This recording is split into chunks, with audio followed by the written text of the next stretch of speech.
I'm at Dalian in northeast China's Liaoning province. The cute and chubby creature behind me is called spotted seal.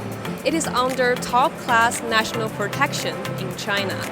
The seals comes to Liaodong Bay in December from cold waters of high latitudes every year.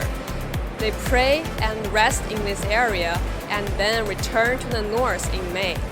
Some of the wild cubs who got injured or separated from their parents will be sent to this place for treatment and rewilding training.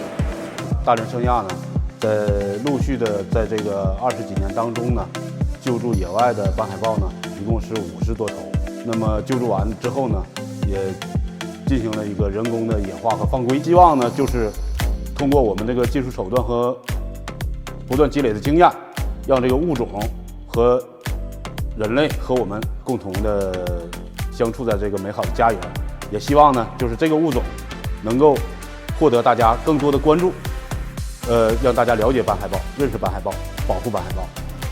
In order to let more and more marine creatures like the spotted seal to find an ideal home and live harmoniously with us, China has made great efforts to protect the marine environment.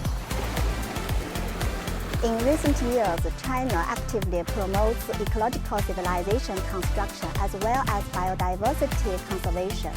The status of China's marine ecological environment remained stable with improvement in 2022. Through continuous efforts, biodiversity conservation and the practice of sustainable development have been deeply rooted in the hearts of Chinese people.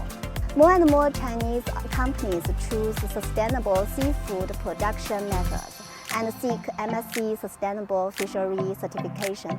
The ocean belongs to all mankind, and global governance of marine ecology requires the participation of people from all over the world.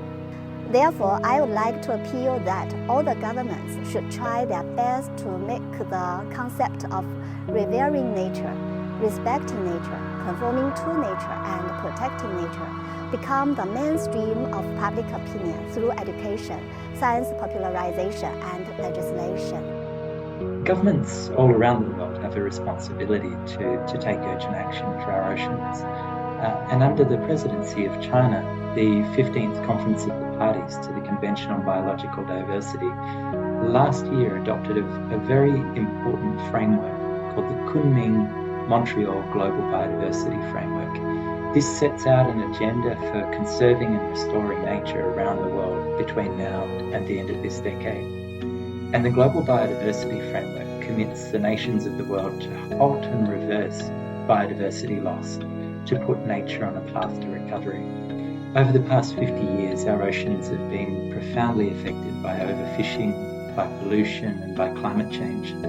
We've lost 90% of large predatory fish and more than 50% of the world's coral reefs, and at least 1/3 of the world's fisheries are overfished.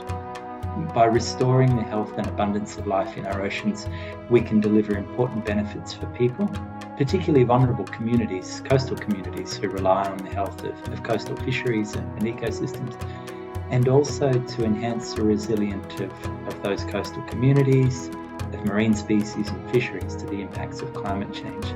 So this agenda, this action plan for nature, sets out a really powerful agenda for governments around the world to halt and reverse the loss of nature over the course of this decade and into the future.